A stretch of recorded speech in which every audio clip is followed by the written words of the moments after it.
Our top story today from the GatewayPundit.com, Federal Air Marshal whistleblowers reveal that Tulsi Gabbard is actively under surveillance through Quiet Skies program and placed on a potential terrorist watch list. We have this story and so much more here on the Gateway Pundits Week in Review.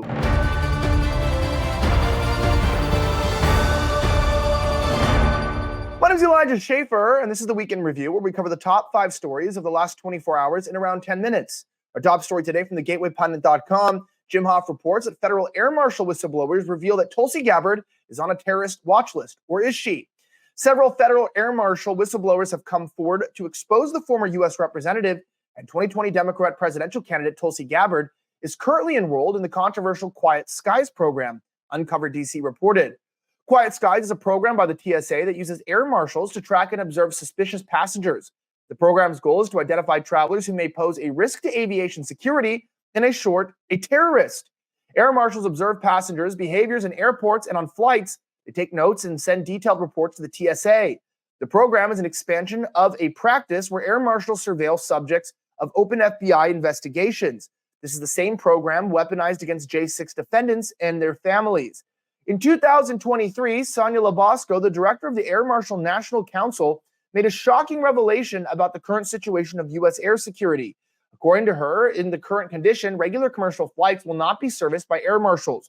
Labasco explained that air marshals have been assigned for the past 2 years under the Biden regime. They're either stationed at the border dealing with illegal immigration or tracking individuals linked to January 6 events, irrespective of their involvement in any criminal activities.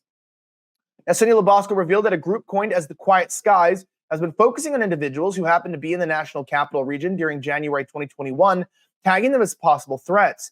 This tracking happens regardless of whether they participated in the Capitol event or other activities surrounding that time frame.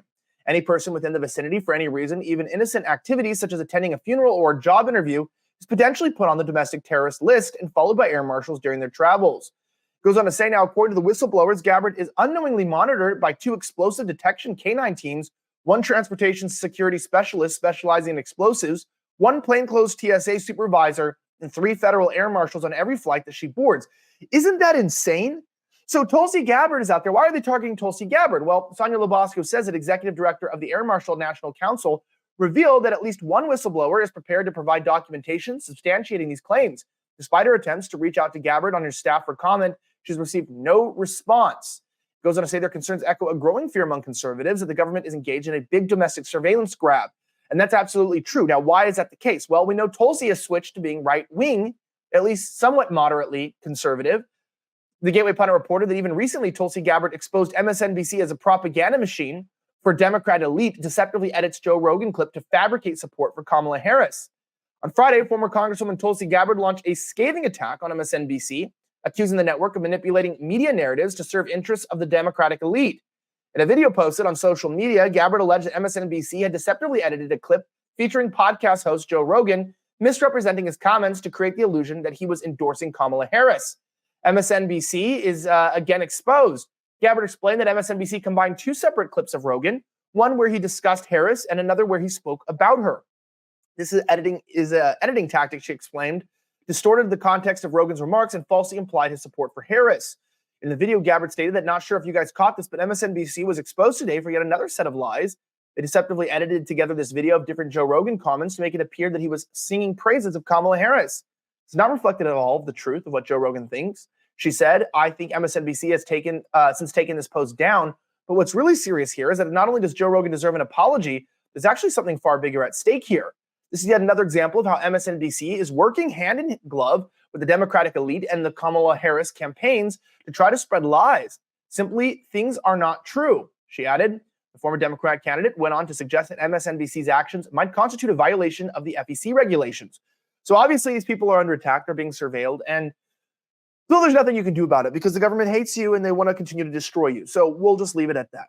Our next story is, of course, about our good friend, Kamala Harris. Good friend. Obviously, we don't like her here, probably. Maybe you do. Okay. Well, it's probably not the best outlet. We're not big fans, but you're welcome. Harris campaign launches Republicans for Harris. Here's a list of the Never Trump losers. The Harris campaign launched Republicans for Harris, a group of disgruntled Never Trump losers. And it's after they stole the election. I want to go down here and explain this. Donald Trump's MAGA extremism is toxic to the millions of Republicans who no longer believe the party of Donald Trump represents their values. Vice President Harris and our campaign are working overtime to earn the support of my fellow Republicans. Here's a list of the toxic rhinos who have endorsed her.